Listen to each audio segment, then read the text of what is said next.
Usap-usapan ngayon ng taong bayan ang magaganap na kasalan sa pagitan ni Paulita at Juanito. Marami ang natutuwa at meron din namang hindi sang-ayon. Kilala ng mga tao si Paulita bilang dating kasintahan ni Isagani at ngayon ay si Juanito naman ang kanyang pakakasalan.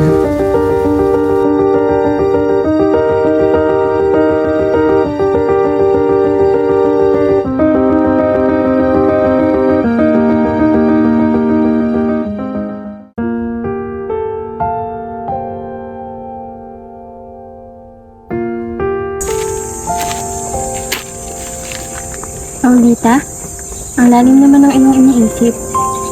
Iniisip ko lang ang magiging kasal namin ni Juanito. May problema ba, Paulita? O ang iniisip ko talaga ay si Isagani? Hindi ko rin alam. Sigurado ka na ba sa desisyon mo, Paulita? Hindi ba't si Isagani ang tunay na minamahal mo? Pero hindi lamang ako nabubuhay sa pagmamahal, Maria Clara. Kaya lamang papakasalan ko siya ay alam kong gaganda ang buhay ko sa kanya. Pero tunay ka bang masaya sa piling niya? Hindi ako manghihimasok sa buhay mo, Paulita. Pero ito lang ang gusto kong sabihin sa'yo. Nabigo na rin ako sa pag-ibig. Hindi ko napakasalan ng lalaking mahal ko. Una pa lamang ay minahal na ni Maria Clara si Ibarra mula pagkabata hanggang sa makauwi ito sa Pilipinas. Maria Clara, Ibarra, labis ako natutuwa nang malaman kong uuwi ka.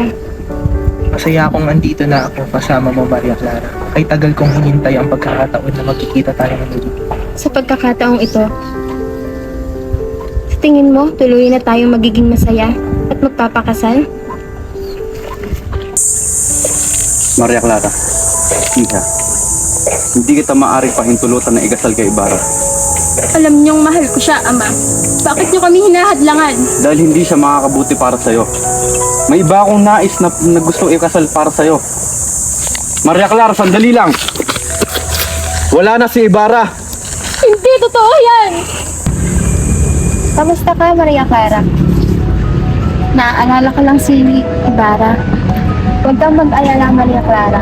Wala man si Ginong Ibarra. Nandito ako na kaibigan mo. May iba tayo?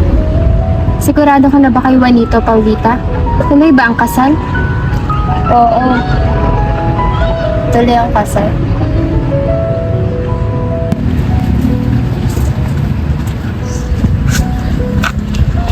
Paulita, anong ginagawa mo dito? Bukas na ang kasal mo, di ba? Kung wala ka namang sasabihin, makakaalis ka na. Alam ko na mali ako. Yan lamang ba ang sasabihin mo? Saglit lamang Isagani pakiusap. Sige, ituloy mo. Pinili ko si Juanito dahil akala ko sa kanya gaganda ang buhay ko. Pero nagkamali ako. Dahil sa'yo ko Pero hindi ako ang pinili mo, Paulita. Hindi mo naman kayang itigil yung kasal para lamang sa akin.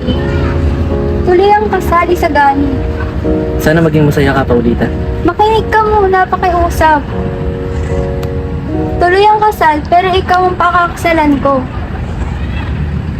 Lumayo tayo rito at mamuhay ng masaya. Dahil ikaw ang gusto kong makasama. Paulita, anong ginagawa mo? Isagani, ikakasal na kami ni Paulita. Tigilan mo na Wala siya. akong ginagawang masama. Siya ang tanungin mo. Paulita, anong meron kayo ni Isagani? Juanito, tumigil ka na. Siya ang mahal ko at siya ang pakakasalan ko. Paulita, sabi mo akong iyong pinili. Kasi nungalingan lang ba lahat ng iyon? Pasensya ka na, Juanito. It's not you, it's me. Ha? Pero siya talaga ang mahal ko.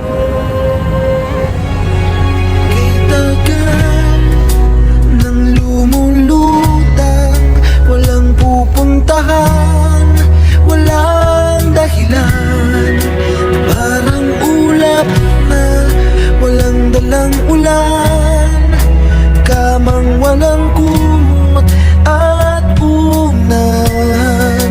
Bihag ako ng pagtataka, may saysay ba ang paglalakbay, ngunit nahanapin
hindi lahat ng kwentong pag-ibig ay nagiging matagumpay sa huli.